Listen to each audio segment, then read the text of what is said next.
Natalie, how are you? Hi, Senator Good. How are you? Fantastic, thank you. First thing, do you think that international students have a place on American campuses, and do you think that Trump's immigration policies have been effective? Well, absolutely. Look, my oldest brother was, in essence, an international student because when we arrived in America, he was just about to go to college, and international students play a great role in research and technology. They graduate from these universities and become a great part of our society. The difference is that under the Biden administration, there was very little vetting. We had no idea who these people were. A lot of them were coming into our colleges and being agitators, creating problems, crimes committed, spreading of terrorist propaganda. So we, of course, want to restore the proper amount and vetting of foreign students that are additive to our economy. And in terms of your question as to whether his immigration policies have been effective, the numbers don't lie. Right now, we're seeing a 95% drop in border crossings. If you remember, during the campaign, my opponent and many Democrats said that the reason the border was out of control is because there needed to be this massive border legislation that had to be done. In reality, we just needed a president that followed the law. 95% drop in illegal crossings is an amazing accomplishment in the first 100 days. In Chillicothe, you mentioned legislation to hold private equity firms accountable. Is there anything new on that? We're working through putting guardrails to make certain that we protect communities, that we don't allow companies to come in and gut companies, destroy communities, and leave there with millions of dollars worth of profits. So we're working carefully on that. I will say on the Chillicothe facility, HIG Capital has been great partners in finding a solution. I had a call with them on Monday, I had a call with them over the weekend, I have a call with them tomorrow. So they've been very cooperative. It's going to be very difficult. The scale of difficulty is probably the highest I've ever seen. I remain optimistic. This is a total team effort from Dave Taylor, a great member of Congress, to the county officials, the mayor, our state officials, Jobs Ohio. Everybody has the oar in the water and is making every effort to make certain that we retain those jobs and keep that facility open. Last month, you called Senate Minority Leader Chuck Schumer a furor. Do you still stand by that comment? Look, the Democrats have used all kinds of awful names about President Trump, and by the way, Republicans. The editor of the Cleveland Plain Dealer, the largest newspaper in Ohio, said that I was a Nazi sympathizer. So, look, I take no lessons from them as to what kind of language to use. In my campaign, your station aired blatantly racist ads about me and my family that were funded by Chuck Schumer. And of course, the main point was missed, that Chuck Schumer rules the Democrat conference like a dictator. They all have to march in line. There's no free thinking that happens on the Democrat side because they're punished if by any chance they were to veer off the Schumer's orders. On the Republican side, Senator Thune encourages people to bring their points of view. Republicans, of course, sometimes, frustrating for me, vote with Democrats on some issues, and you just don't see that at a Democrat side. My main message was that to get bipartisan legislation accomplished, we need free-thinking, independent Democrats, not monolithic sheep that follow the orders of a dictator. So you do stand by the comment? Well, look, my point is exactly what I just said. He acts like a dictator. He treats his conference like a dictator. And I think, honestly, at some point they're going to get rid of him. In terms of language and what's used, again, your station made millions of dollars airing racist ads. And it wasn't even close. It was blatantly racist ads against me and my family. So I'm not going to apologize about something that was clearly a quip.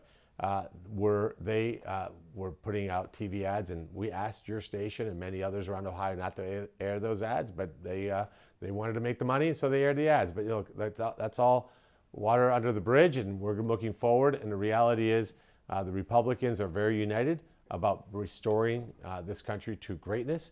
And I think the best years of this country are in front of us, and that's what I'm hyper-focused on.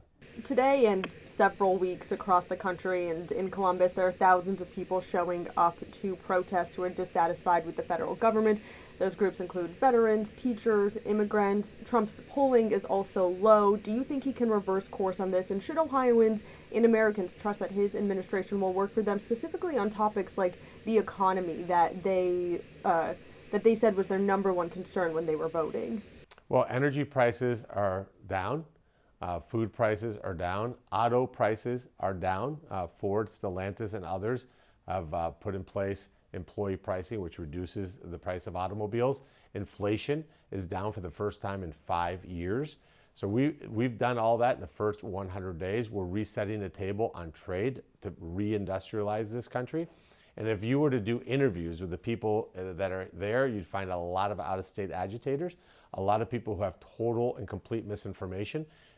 There's reporters, media outlets, Democrats that are saying that Republicans are going to slash Social Security in the reconciliation bill. That's not even allowed by the rules of the Senate.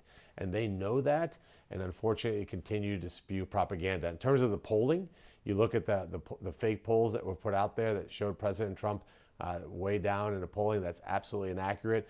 Rasmussen has President Trump at over 50% in a poll that was released today, because the reality is the people on November 5th voted for safety and prosperity. We've secured our border in record time, 95% drop in border crossings. We've lowered inflation. We're bringing jobs and opportunities back to the United States.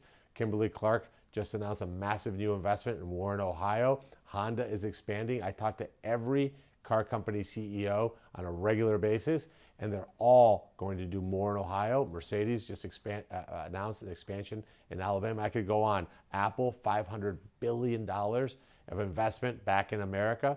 NVIDIA, without a cent in government money, is bringing semiconductor chip manufacturing at scale back to the U.S. So absolutely, the golden age of America is in front of us, and the Democrats have no ideas other than to be opposed to President Trump and to create gaslighting among their supporters, just lying to them about things that Republicans are going to do or not do. Do you think, though, the uncertainty that the tariffs are creating, tariffs are imposed and then he kind of claws them back a little bit, we see the stock markets plummet. I mean, how should Americans and Ohioans feel about that when any given day they're checking their stocks or their 401k and it's fluctuating so much? So the stock market, if you look at the 52-week average, the low is 36.7, and right now we're almost 41,000. So I absolutely reject the premise that the stock market has plummeted.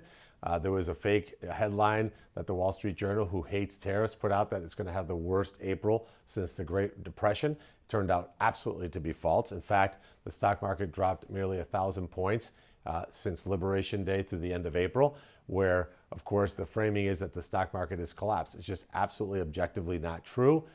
I would suspect the stock market will be at a record high by the end of the year when these investments kick in. Look, we're bringing almost $6 trillion in new investment into this country. We're about to make the Tax and Jobs Cut Act permanent. We're going to eliminate income taxes on Social Security, tips, and overtime, which is going to really help working Americans. I have a bill that will allow you to deduct interest on auto loans above your standard deduction for American-made automobiles. We are securing peace and stability around the world. We're going to make certain that these programs that Americans rely on are there for generations.